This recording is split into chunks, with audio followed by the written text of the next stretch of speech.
बंदीपुर पहुंचते ही मन्नू के पैरों तले ज़मीन खिसक जाती है, क्योंकि उसके सामने आज तक की सबसे बड़ी सच्चाई खड़ी होती है। नमस्कार दोस्तों, स्वागत है आपका टीवी सीरियल मेगा वर्सिंग के एक और एपिसोड में।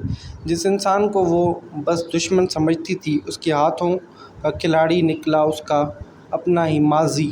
मन्नू को पता चलता है कि मनोज उसे ब्लैकमेल कर रहा था, क्योंकि मनोज ने उसकी मां को 10 साल से कैद करके रखा था। उसकी अपनी मां, जिसे मन्नू को जन्म दिया, वो उसकी सबसे बड़ी कमज़ोरी बन गई मनोज के हाथों। अब मन्नू के दिल में एक ही बात चल रही है, कुछ भी हो जाए उसे अपनी मां तक पहुंचना है। इसी मिशन के साथ मन्नू चली जाती है कि अपने पुराने गोदाम में, जहां मेगा छुपी होती है। मेगा जो अपनी बेटी से मिलने के लिए तरस रही होती है, उसे अंदाज़ा भी नहीं होता कि जिसके लिए वो वापस आई थी वही उसकी अपनी माँ है।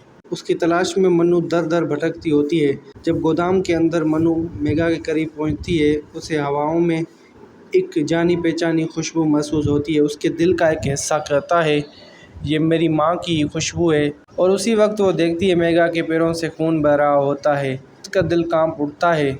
वो मेगा के पीछे पीछे जाने लगती है, लेकिन उससे पहले ही मनोज आ जाता है और मेगा को फिर से कैद कर लेता है।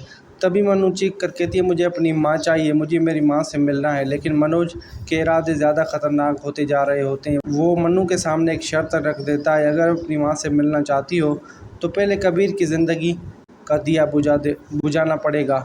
वही कबीर जो मन्नू के साथ हर कदम पर खड़ा रहा। कबीर आगे बढ़कर कहता है, मन्नू, अगर मेरी जान जाने से तुम अपनी माँ को पा सको तो मुझे बहुत ही खुशी होगी। पल के लिए मन्नू हाथ में बंदूक उठाती है। उसका निशाना कबीर की तरफ होता है, लेकिन उसकी आंखों में आंसू का दरिया होता है। वो कहती है, कबीर, मुझे माफ़ कर देना, लेकिन मुझे मेरी माँ चाहिए। गोली चलती है, लेकिन वो कबीर को नहीं लगती, बल्कि उस गोली की आवाज़ का फ़ायदा उठाकर कबीर और मन्नू मिलकर मेगा तक पहुँच जाते हैं।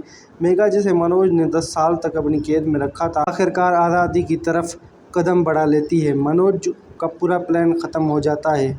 अब मन्नू छोटी सी लड़की नहीं रही, एक हिम्मती बेटी बन चुकी है, जो अपनी माँ के लिए दुनिया से लड़ने के लिए तैयार है। उसके साथ कबीर भी है, जो हर मोड़ पर उसका साथी बन गया है। अर्जुन की मौत का दर्द अब भी उनके दिल में है, लेकिन अब वो दर्द एक ताकत बन चुका है।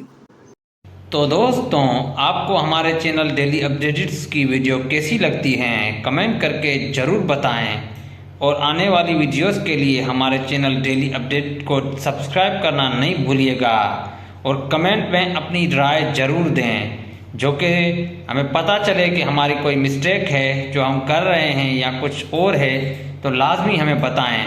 दोबारा से कह रहे हैं कि चैनल को सब्सक्राइब कर दीजिए और आने वाली वीडियोस के लिए हमारे चैनल को फिर से सब्सक्राइब कर दीजिए। धन्यवाद।